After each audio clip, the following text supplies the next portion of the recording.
हमारे परिवार में ना ज़मीन वालों पंगा बहुत पहले बटे शुरू हो गयो।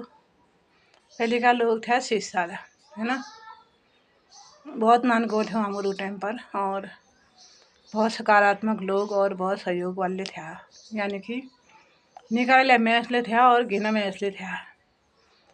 तो भाई थोड़ा 10 बार बुजुर्गों को गो थे, तो कई लोगों की कुर्की आ गए। तो वो टाइम पर हमारे वो पेंशन है ना गया घर ऑनरी कैप्टन, तो कुर्की आ गए तो उनने के भाई गाँव में दूसरा आदमी बनना हलना था, हमें ले लूँ ठीक सी बुबुल जमीन ले ली, मंदिर स्थापना ले कर ली, और उन्होंने अपन बाल गोपाल नाना नान था उस टाइम पर। तो फिर बुबू दगाड़ के इनके घटना कर दी इन्होंने, जो निका आदमी था और जो बुरा आदमी था, बुरा आदमी ने कोई घटना कर दी। तो बुबू गुजर गया। फिर रहे आमा रहे, तो आमा बेचारी ले फिर भाई बुबू ले अपन जानने अपन पैसा में जोड़ी ना कि भाई ज़मीन जायदाद धन दौलत सब चीज़ जोड़ी ना कि भाई एक औरत कहाँ तक संघर्ष कर सकती थी और एक औरत कहाँ तक चीज़ें संभाल सकती थी।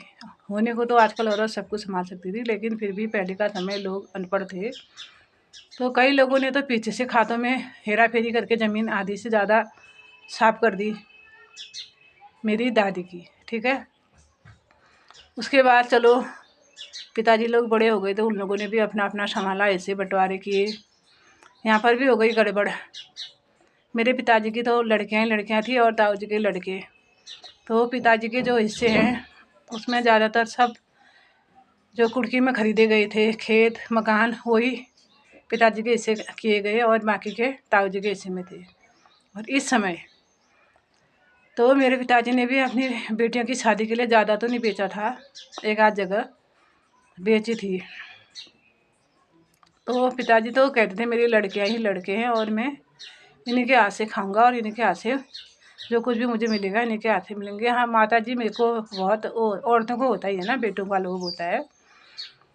तो मेरी मम्मी तो बहुत प्यार करती थी अपने भतीजों से और अपनी लड़कियों से और अपने दामादों को तो उस भतीजों से भी ज़्यादा प्यार करती थी।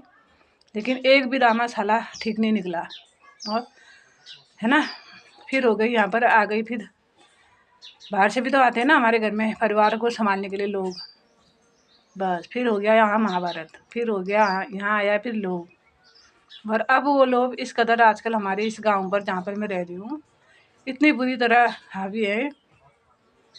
बस उनके पास एक बेटा होना चाहिए, वो सपूत हो चाहे कपूत हो, बस सारी प्रॉपर्टी उनकी। जो लड़के हैं लड़कियों का बाइकाट तो ये पहले से ही कर रहे हैं, पुराने दिनों से बाइकाट कर रहे हैं लड़कियों का ना।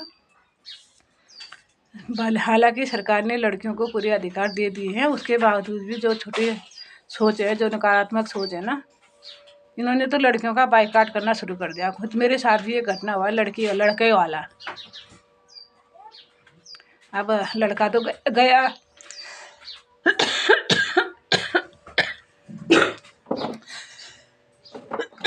लड़की 20 और 21 साल में एचएम करने के बाद लड़का बेचारा स्वर्गवासी हो गया।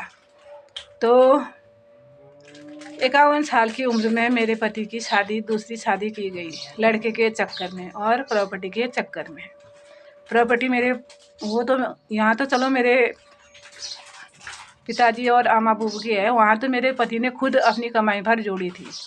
उस प्रॉपर्टी के लिए भी मेरी 70-72 साल की सास ने मेरे पति की दूसरी शादी कराई। वर्तमान में एक लड़का है और एक लड़की है। तो ये पुराने लोग क्या कहेंगे, अब लड़की बेचारी कहाँ जाएगी भाई।